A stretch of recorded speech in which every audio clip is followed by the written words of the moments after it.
Good morning. Chemistry का जो topic है चैप्टर नंबर 4 उसको शुरू करना है अभी। चैप्टर 4 उसका नाम क्या है? रासायनिक बंधन અને आणवीय रचना। प्रकरण नंबर 4 रासायनिक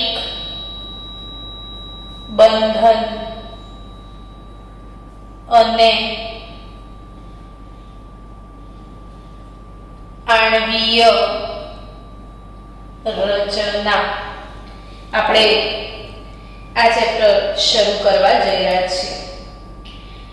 સૌથી પહેલા પ્રશ્ન થાય કે આ રાસાયણિક બંધન એટલે શું, અણુ એટલે શું? તો કે જો સમજો કે આ હાઇડ્રોજન છે, એનો એક પરમાણુ છે પ્લસ હાઇડ્રોજનનો બીજો એક પરમાણુ, બે ભેગા થઈ જાય છે અને H2 જે બને એને શું કહેવાય? અણુ કહેવાય। એટલે આ કન્સેપ્ટ જરૂરી છે ક્લિયર કરો પહેલા કે પરમાણુ શું અને અણુ શું।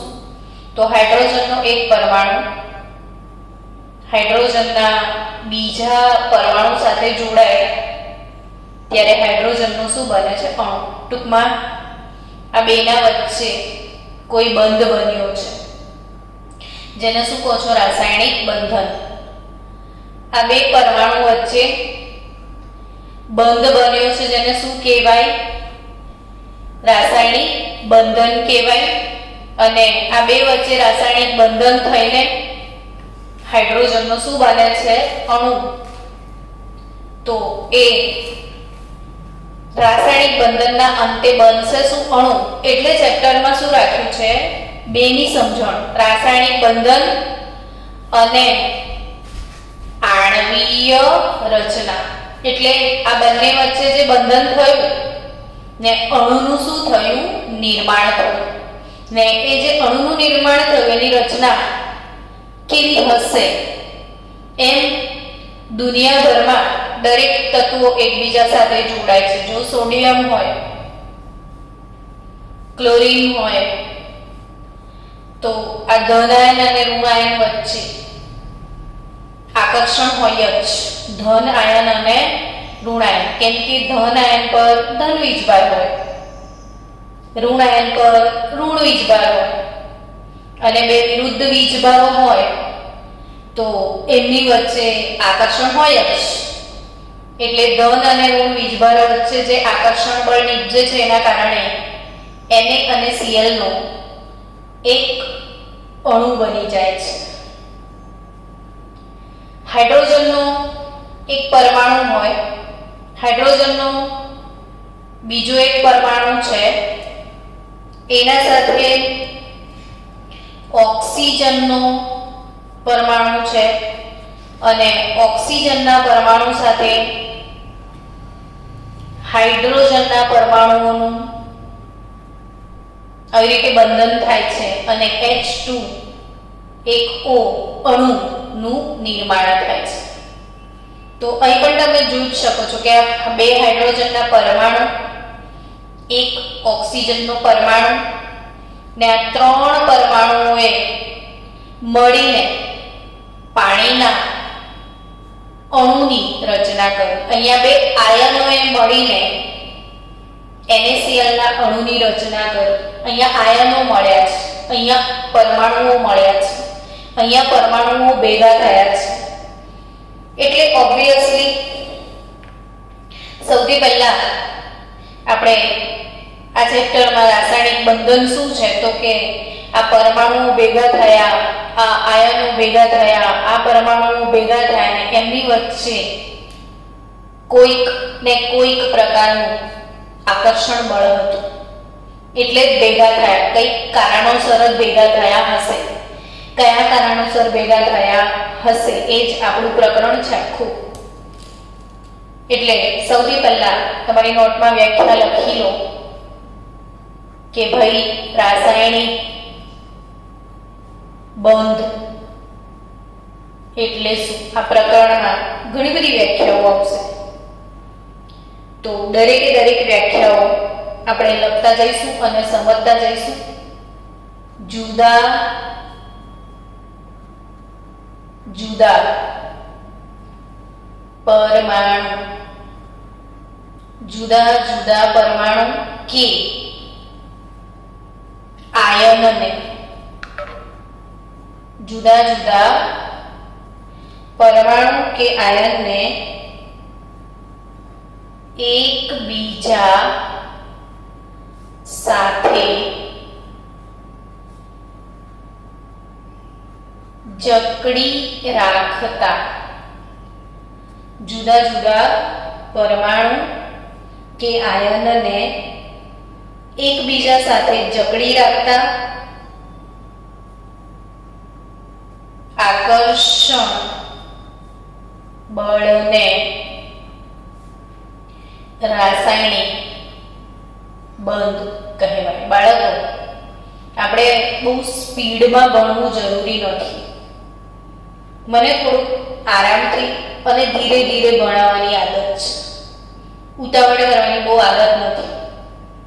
પણ ભલે થોડું મોડું પૂરું થાય પણ સરસ રીતે સમજાય એ બહુ જરૂરી છે.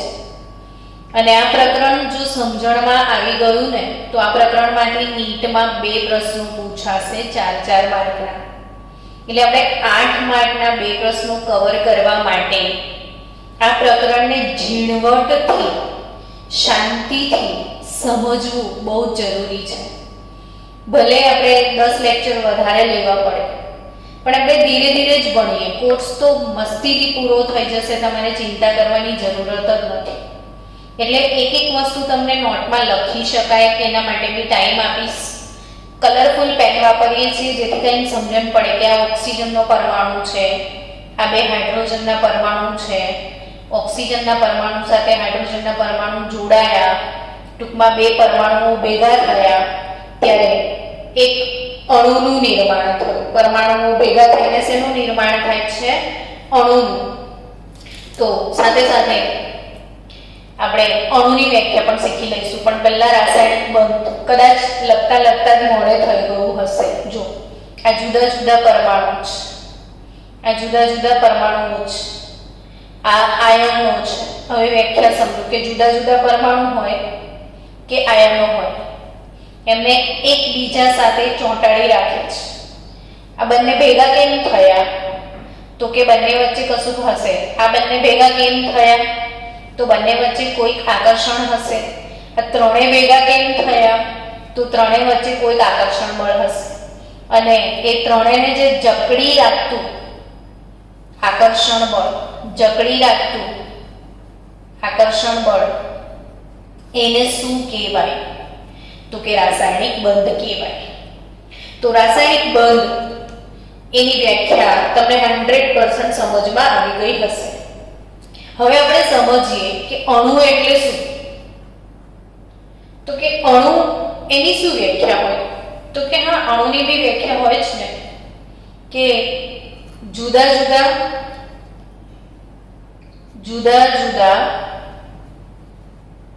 પરમાણુઓને, જુદા જુદા પરમાણુઓ ભેગા થઈને જે સ્પીસીસ નું નિર્માણ કરે, જેનું સ્વતંત્ર અસ્તિત્વ હોય અને જે જુદા જુદા ગુણધર્મો ધરાવતું હોય એને અણુ કહેવાય. એટલે આ પરમાણુ તો અણુ. ક્લોરીન તો ક્લોરીન Cl2 અણુ બને છે. ક્લોરીનનો પરમાણુ 1, ક્લોરીનનો પરમાણુ 2 તો Cl2 અણુ બની જાય. એવી રીતે કાર્બનના 12 પરમાણુ, હાઇડ્રોજનના 22 પરમાણુ, ઓક્સિજનના C12H22O11 ઓક્સિજનના 11 પરમાણુઓ ભેગા થઈ અને આવી જે સ્પીસીસનું નિર્માણ કરે તો આ સુક્રોઝ નો અણુ બની જાય. એટલે અહીંયા ખાસ બાળકો સમજજો કે પરમાણુઓ ભેગા થાય ને ત્યારે અણુઓ બને છે. તમે બાયોલોજીમાં શીખ્યા હશો કે તમારું શરીર જે છે એ કોષથી બન્યું છે ને આવી રીતે આ એક કોષ હોય, પછી બીજો કોષ હોય, ત્રીજો કોષ હોય, ચોથો કોષ હોય, બહુ જ બધા કોષ ભેગા થાય ત્યારે પેશી બને છે. તમને ખ્યાલ છે ને કે કોષ ભેગા થાય ત્યારે પેશી બને, એમ આપણે પરમાણુઓ ભેગા થાય ત્યારે અણુ બને છે. પરમાણુઓ ભેગા થાય ત્યારે શું બને છે? અણુ બને છે. અને આ અણુઓ વચ્ચે કંઈક ને કંઈક પ્રકારનો જે આકર્ષણ બળ હોય છે એને શું કહેવાય છે? રાસાયણિક બંધ કહેવાય છે.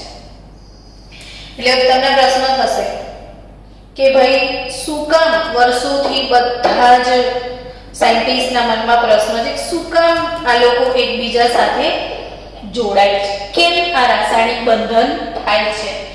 શા માટે દુનિયાભરના પરમાણુઓ એકબીજા સાથે રાસાયણિક બંધન કરે? સૌથી મોટો પ્રશ્ન વૈજ્ઞાનિકોનો કે ભાઈ શું પ્રશ્ન? શા માટે આ પરમાણુઓ ભેગા થઈને અણુનું નિર્માણ કરે છે? શા માટે રાસાયણિક બંધન થાય છે? કેમ દરેકે દરેક પરમાણુ બીજા સાથે બંધ બનાવે છે? તો એને સમજવા માટે આ પ્રકરણમાં આપણે ઘણી બધી થિયરી શીખવાયા છીએ. સૌથી પહેલા વાત કરું તો કોસેલ-લુઈસ સિદ્ધાંત આપણે શીખવાનો છે. શા માટે પરમાણુ એકબીજા સાથે જોડાય છે એને સમજાવવા માટે કોસેલ-લુઈસ સિદ્ધાંત અગત્યનો છે. બીજો સિદ્ધાંત તમને આવશે VSEPR સિદ્ધાંત આવશે ત્યારે આપણે એનું ફૂલ ફોર્મ ભણીશું. ત્રીજું VBT અને ચોથું MOT. આ ચાર મહા મોટા સિદ્ધાંતો છે જે કેમ રાસાયણિક બંધન થાય છે તેને સમજાવે છે. પહેલો સિદ્ધાંત કોસેલ-લુઈસ સિદ્ધાંત. કોસેલ અને લુઈસ બંને વૈજ્ઞાનિકોના નામ છે અને એમણે જે અભિગમ આપ્યો છે એ અભિગમ ભણવાનો છે. પછી VSEPR valence shell electron pair રિપલ્શન. આપણે VSEPR થિયરી શીખીશું ને ત્યારે દરેકે દરેક શબ્દનો મતલબ પણ તમને સમજાવીશ. તો ટૂંકમાં ગુજરાતીમાં લખીએ તો સંયોજકતા કક્ષક માં રહેલા ઇલેક્ટ્રોન યુગ્મોનો અપાકર્ષણનો સિદ્ધાંત. એક અગત્યની થિયરી આ ચેપ્ટરમાં તમે ભણવાના છો. બીજું VB થિયરી એટલે valence bond theory. VBT valence bond theory એટલે સંયોજકતા બંધનવાદ. સંયોજકતા બંધનવાદ. અને ત્રીજી થિયરી છે MOT આણ્વીય કક્ષકવાદ. આ ત્રણ થિયરી MOT એટલે મોલેક્યુલર ઓર્બિટલ થિયરી. એ બી જ્યારે થિયરી આવશે ને ત્યારે હું તમને ગુજરાતી ઇંગ્લિશ બંને શબ્દો મોડે કરાવી દઈશ. પણ કહેવાનો અર્થ કે આ જે પ્રકરણ છે આપણે એમાં અગત્યનો મુદ્દો જ એ છે કે આ પરમાણુઓ વચ્ચે શા માટે બંધન થાય છે? શું જરૂર છે પરમાણુઓ વચ્ચે બંધ બનવાની? કેમ એક પરમાણુ બીજા પરમાણુ સાથે જોડાય છે? તેને સમજાવવા માટે આ ચાર અગત્યના સિદ્ધાંત છે. કોસેલ-લુઈસ સિદ્ધાંત, વીએસ ઈપીઆર સિદ્ધાંત, વીબી થિયરી અને ચોથી છે એમઓ થિયરી. એમાં આજે આપણે શરૂઆત કરીએ પહેલી કોસેલ લુઈસ અભિગમ પર. કોસેલ લુઈસ અભિગમ પર ચર્ચા કરવાની છે. ઇલેક્ટ્રોનની સાપેક્ષમાં જો તમે જોવા જાઓ તો રાસાયણિક સંયોજનોની ઉત્પત્તિને સમજાવવા માટે ઘણા બધા વૈજ્ઞાનિકોએ ઢગલો પ્રયત્ન કર્યા, પણ બહુ સફળતા ના મળી. 1916માં સંતોષકારક સમજૂતી જો કોઈ આપી હોય તો એ છે કોસેલ અને લુઈસ. તો 1916માં થોડીક સારી સમજૂતી આપવાની શરૂઆત થઈ. એમાં સૌથી પહેલી વાત કરીએ તો લુઈસ અંકલ આવે કે લુઈસે સૌપ્રથમ અષ્ટકનો નિયમ આપેલો. કયો નિયમ આપેલો બાળકો? અષ્ટકનો. હું અષ્ટકનો નિયમ એવું બોલું ને એટલે તમને આઈડિયા એ જ ગયો હશે કે આ અષ્ટકનો નિયમ એટલે શું. તો કે છેલ્લી કક્ષામાં 8 ઇલેક્ટ્રોન પ્રાપ્ત કરવા એને અષ્ટકનો નિયમ કહેવાય મેડમ, હે ને? થાય ને મનમાં આવું? તો કે અષ્ટકનો નિયમની વાત કરીએ ને સરસ મજાની, તો આપણે સમજીએ અષ્ટકનો નિયમ કે આખા આવર્ત કોષ્ટકમાં તમને ખબર છે કે કુલ કેટલા સમૂહ છે. હવે તો આવર્ત કોષ્ટક પાક્કું આવી ગયું હશે ને? આવર્ત કોષ્ટકમાં કુલ સમૂહ કેટલા છે બોલો તો? અવાજ તમારો આવવો જોઈએ. આવર્ત કોષ્ટકમાં કુલ કેટલા સમૂહ છે? 18 સમૂહ. કેટલા સમૂહ છે? 18. હવે મને એવું કહો કે 18 સમૂહમાં કોઈ નિષ્ક્રિય વાયુઓનો સમૂહ છે?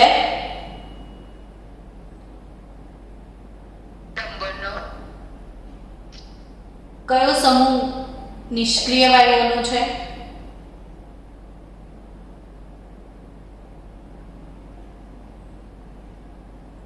કોઈ સમૂહ એવો છે જેમાં બધા જ નિષ્ક્રિય વાયુઓ છે? હા, હલો, કયો સમૂહ? 18મો સમૂહ. તો 18મો સમૂહ જે છે એ 18મા સમૂહના તત્વો કયા? તો helium, neon, argon, krypton, xenon, radon અને ઓગ્નેસન. કુલ કેટલા સમૂહ છે? 18 સમૂહ. ને 18મો સમૂહ કયો? તો 18મા સમૂહના તત્વો ફરીથી એકવાર મારી સાથે બોલો તો તમને મોડે થઈ જાય. Helium, neon, argon, krypton, xenon, radon અને ઓગ્નેશન. આટલા જે તત્વો છે એ 18મા સમૂહના છે જેમને નિષ્ક્રિય તત્વો અથવા ઊંડા તત્વો આવું કહેવામાં આવે છે. કેમ એ સમજીએ પાછું. તો કે હવે આવો પ્રશ્ન પૂછાય કે 18મા સમૂહની સામાન્ય ઇલેક્ટ્રોન રચના જણાવો. તો એ આવડી જવી જોઈએ. શીખાવ્યા છે ને બધા સમૂહ? તો બોલો ચલો, સામાન્ય ઇલેક્ટ્રોન રચના શું છે 18મા સમૂહની? કયું બાળક બોલશે?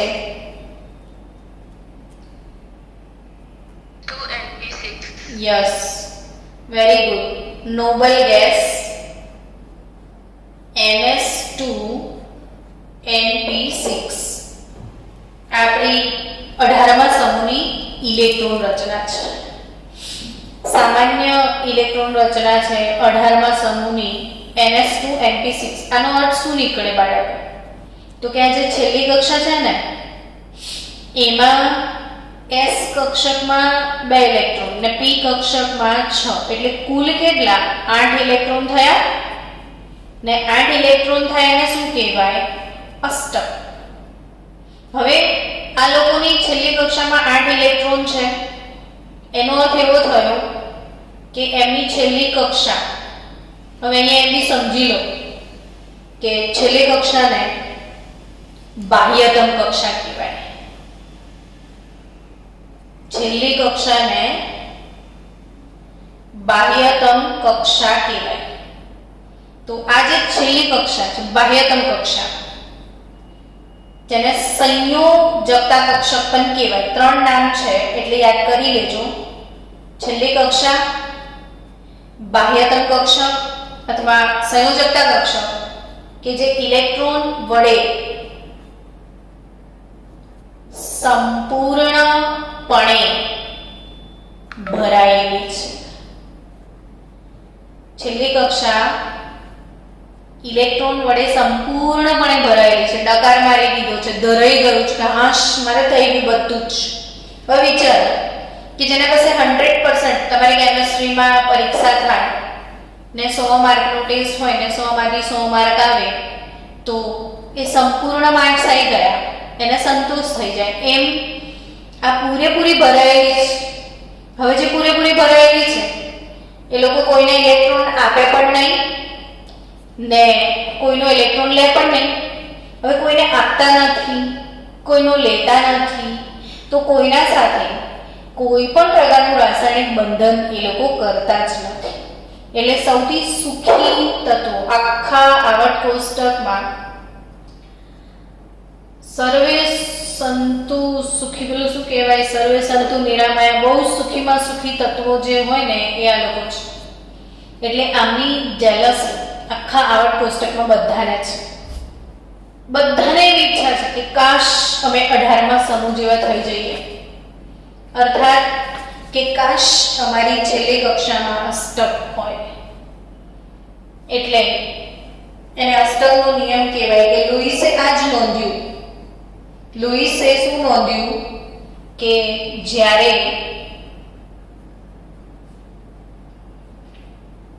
પરમાણુઓ રાસાયણિક બંધથી જોડાયેલા હોય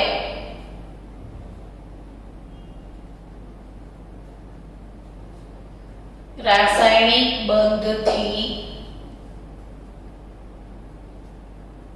જોડાયેલા હોય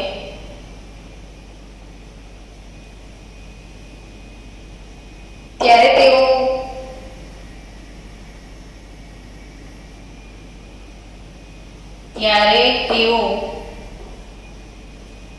ઇલેક્ટ્રોન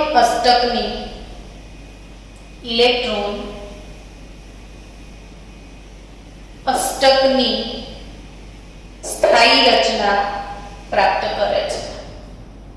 ઇલેક્ટ્રોન અષ્ટકની સ્થાયી રચના પ્રાપ્ત કરે છે. આ લુઈસ સિદ્ધાંતના મુદ્દાઓ છે, સમજજો. શું કહે છે લુઈસ અંકલ કે જ્યારે પરમાણુઓ રાસાયણિક બંધથી જોડાયેલા હોય ત્યારે તેઓ ઇલેક્ટ્રોન અષ્ટકની સ્થાયી રચના પ્રાપ્ત કરે છે. જો સમજાવું તમને એક ઉદાહરણ દ્વારા, જેમ કે ઓક્સિજન છે. ચલો બોલો વિદ્યાર્થીઓ, ઓક્સિજન કયા સમૂહનો સભ્ય છે? જલ્દીથી આન્સર આપજો. ઓક્સિજન કયા સમૂહનો સભ્ય છે? ફાસ્ટ. હા, 16મા સમૂહ. ગુડ. હવે આ કયું તત્વ કયા સમૂહનો સભ્ય છે ને એ નહીં આવડે તો ચેપ્ટરમાં જલ્દી પલ્લે નહીં પડે કશું બી. એટલે હજી પણ થોડો ટાઈમ હોય તો આપણા બધા વિડીયો જોઈ નાખો સમૂહવાળા. સમૂહ અને ઇલેક્ટ્રોન રચના પાક્કી મોડે કરી નાખજો. ઓક્સિજન 16મા સમૂહનો સભ્ય છે. 16મા સમૂહની છેલ્લી કક્ષામાં 6 ઇલેક્ટ્રોન હોય એટલે ઓક્સિજનની આજુબાજુ એની સંયોજકતા કક્ષાના જે ઇલેક્ટ્રોન હોય એને આ રીતે ટપકા સ્વરૂપે દર્શાવવાની જે રીત છે એને લુઈસ બિંદુ નિરૂપણ એવું કહેવાય.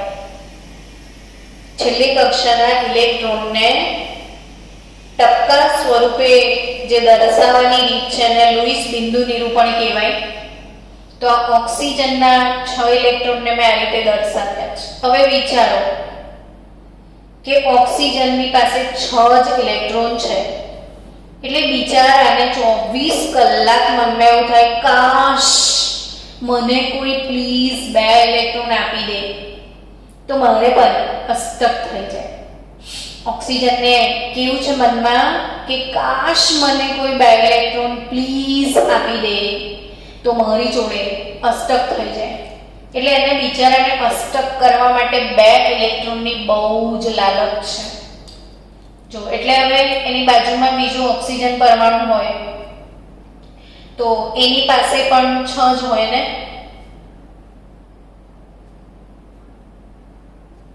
તો આને પણ એવું જ છે કે મને 2 જોઈએ છે, આને પણ એવું જ છે મને 2 જોઈએ છે. એટલે એ લોકો શું કરે? ભાઈબંધી કરશે.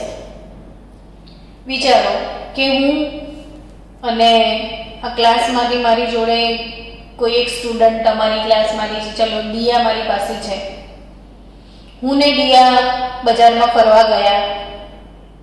દિયા પાસે 5 રૂપિયા છે અને મારી જોડે બી 5 રૂપિયા જ છે. અમને બંનેને ભૂખ લાગે છે. સામે સમોસાવાળાની દુકાન છે. સમોસાનો ભાવ અમે જઈને પૂછ્યો તો 10 રૂપિયા હતો. એટલે ઓબ્વિયસલી મને ને દિયાને શું વિચાર આવશે કે દિયા 5 રૂપિયા મને આપશે, હું મારા 5 રૂપિયા કાઢીશ, 5 ને 5 10 રૂપિયા ભેગા કરીને અમે એક સમોસું લાવીશું ને પછી અડધું કરીને ખાઈશું. એવી સિચ્યુએશન થશે અહીંયા. એટલે ઓક્સિજનના 2 પરમાણુ વિચારશે કે ચલ આપણે 2 ઇલેક્ટ્રોન ભેગા કરી દઈએ, ભાગીદારી કરી દઈએ. જો સમજો કે અહીંયા બંને ઇલેક્ટ્રોને ભાગીદારી કરી દીધી. પોતાના 2 ઇલેક્ટ્રોનને આ ઓક્સિજનના 5 રૂપિયા, આ ઓક્સિજનના 5 રૂપિયા બંને સમોસા લઈ આવ્યા.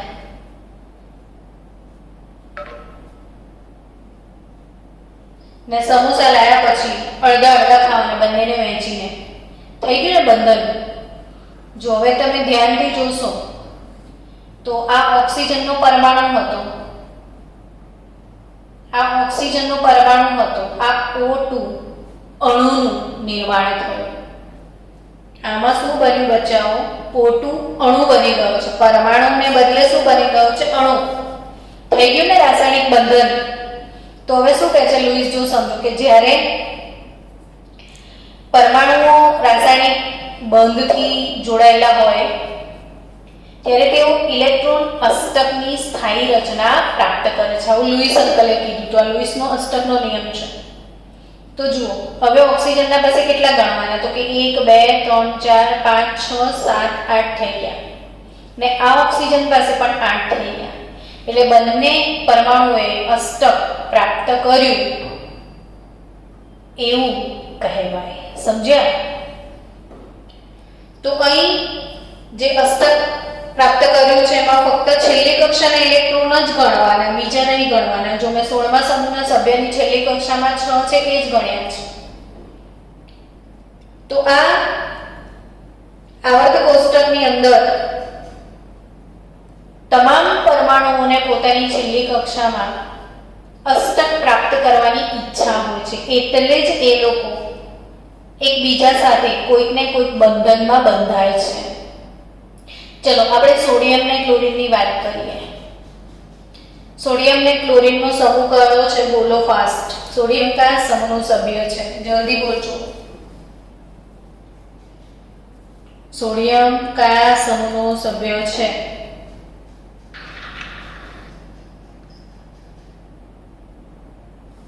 જલ્દી. પહેલા સમૂહ. અને ક્લોરીન?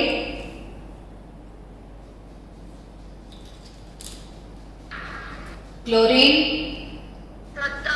17. Very good. ચલો તમે હોશિયાર તો થઈ ગયા, મને કોરોના થયો એટલે. હવે મને એવું કહો કે પહેલા સમૂહની સામાન્ય ઇલેક્ટ્રોન રચના શું? બંનેની સામાન્ય ઇલેક્ટ્રોન રચના શું?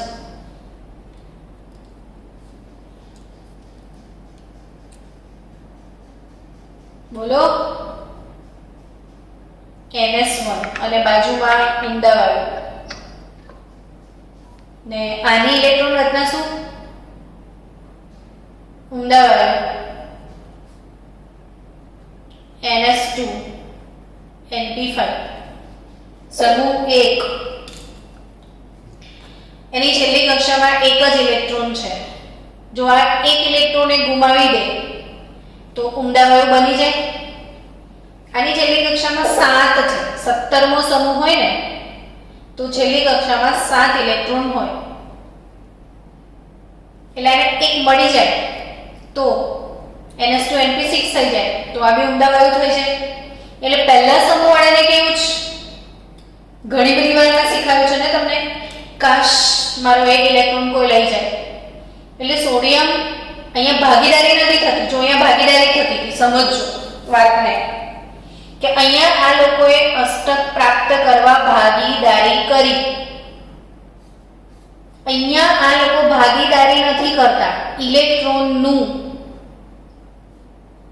સ્થાનાંતરણ કરે છે. ઇલેક્ટ્રોનનું સ્થાનાંતરણ થાય છે. આ ઇલેક્ટ્રોન છોડી દે છે, છોડીને ધનાયન બની જાય છે. આ મેળવી લે છે, આ મેળવીને ઋણાયન બને છે. ને ધનાયન અને ઋણાયન વચ્ચે આકર્ષણ નીપજે છે ને NaCl બને છે. અહીંયા ભાગીદારી નથી થતી. ઇલેક્ટ્રોનનું સ્થાનાંતરણ થાય છે. પણ ગમે તે થયું, અહીંયા ભાગીદારી થઈને બી અષ્ટક પૂર્ણ થયું, અહીંયા સ્થાનાંતરણ થઈને પણ પૂર્ણ શું થયું? अष्टक. यानी कि कुछ भी करेंगे हम लोग लेकिन अष्टक पूर्ण करें. अपवाद तरीके આપણે હાઇડ્રોજનને લઈએ પાછા. અપવાદમાં કેવું છે કે હાઇડ્રોજન પાસે તો બીજાના જોડે એક જ છે, બીજા હાઇડ્રોજન પાસે બી એક જ છે. તો હાઇડ્રોજનનો અણુ બને ત્યારે અષ્ટક ના બને, ડુપ્લેટ બને. ડુપ્લેટ દ્વિક રચના બને અને દ્વિક કહેવાય. હાઇડ્રોજનમાં દ્વિક રચના છે, ડુપ્લેટ છે. આ ઓક્ટેટ કહેવાય. તો અહીંયા હાઇડ્રોજન અપવાદ છે.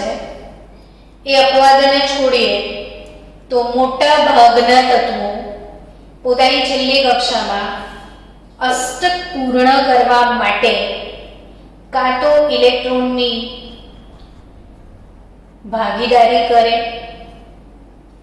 કાં તો ઇલેક્ટ્રોનની હેરાફેરી કરે, સ્થાનાંતરણ કરે. અને સ્થાનાંતરણ કરે યા ભાગીદારી કરે, કશું બી કરે, એ અષ્ટક પૂર્ણ કરે. એટલે આ સમજવાનું છે કે શા માટે રાસાયણિક બંધનું નિર્માણ થાય છે. તો એનું મૂળ કારણ લુઈસ અંકલે સમજાવ્યું 1916માં કે ભાઈ દરેક પરમાણુને પોતાની છેલ્લી કક્ષામાં અષ્ટક રચના પ્રાપ્ત કરવાની ઈચ્છા હોય છે. એટલે એ ઇલેક્ટ્રોનની ભાગીદારી કરે છે અથવા ઇલેક્ટ્રોનનું સ્થાનાંતર કરે છે અને બંધનું નિર્માણ થાય છે. તો આજે આપણે થોડા લુઈસ સ્ટ્રક્ચર બનાવતા શીખીએ. 1 થી 10 તત્વોના લુઈસ સ્ટ્રક્ચર. જ્યારે મીટિંગ એન્ડ થવાની તૈયારી હોય ને દિયા, 5 મિનિટ બાકી હોય તો મને કહેજે, તો આપણે ફરીથી મીટિંગ સ્ટાર્ટ કરીને બેસી જઈશું. કેટલી વાર છે?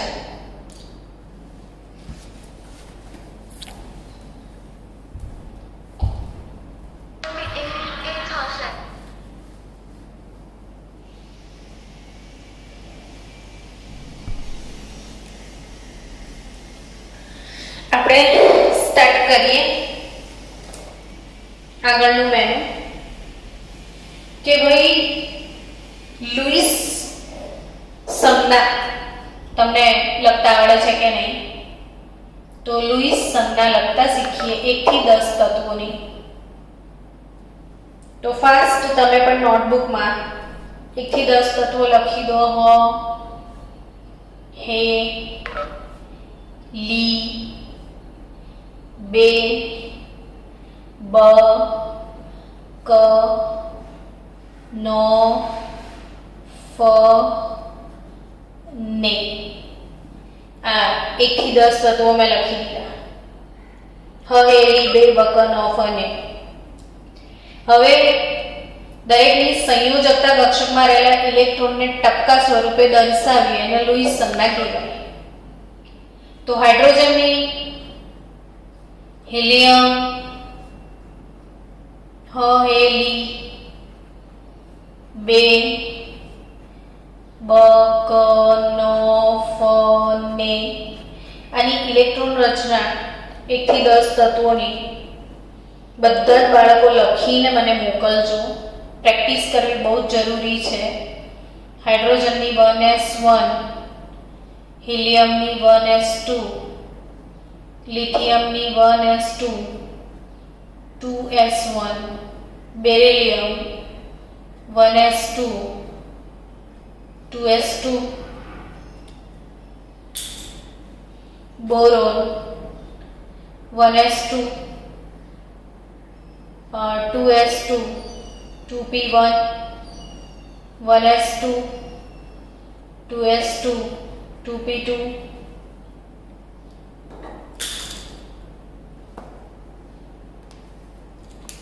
Nitrogen 1s2, 2s2, 2p3, 1s2, 2s2, 2p4, 1s2, 2s2, 2p5, 1s2, 2s2, 2p6. તો આ ઇલેક્ટ્રોન રચના જો હાઇડ્રોજન એને એક જ કક્ષા છે જેની સંયોજકતા કક્ષામાં એક જ ઇલેક્ટ્રોન છે એટલે H ડોટ લખાય. હિલિયમની છેલ્લી કક્ષામાં 2 ઇલેક્ટ્રોન છે. લિથિયમ એની છેલ્લી કક્ષા જોવાની, છેલ્લી એટલે આ દેખાય, અને સંયોજકતા કક્ષક કહેવાય. આ નહીં ગણવાની એટલે એની લાસ્ટ ઓર્બિટ 2 નંબરની છે.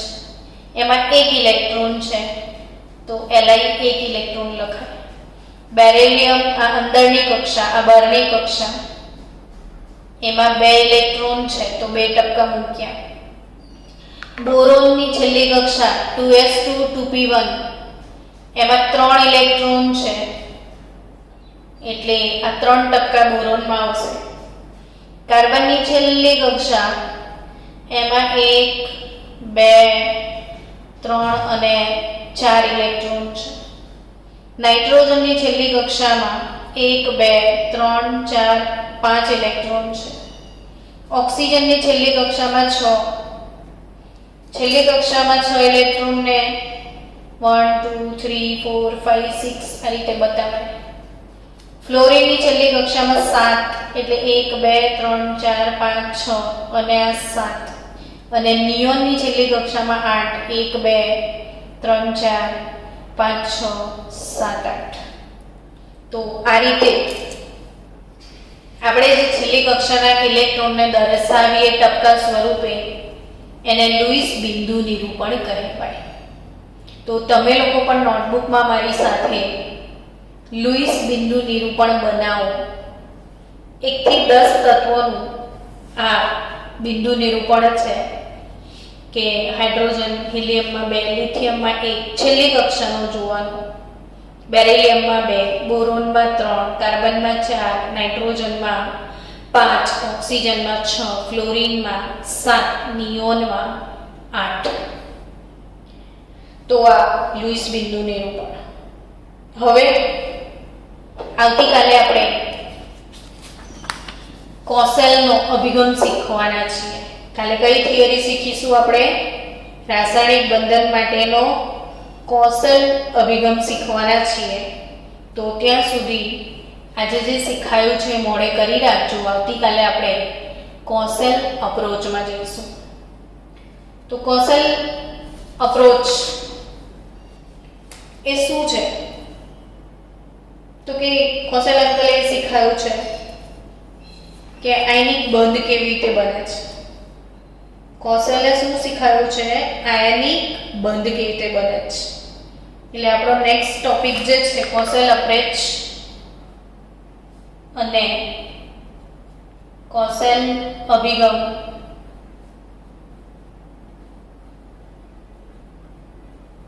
અથવા આયોનિક બંધ. તો આ ટોપિક આપણે આવતીકાલે શીખીશું કે આયોનિક બંધ કોને કહેવાય.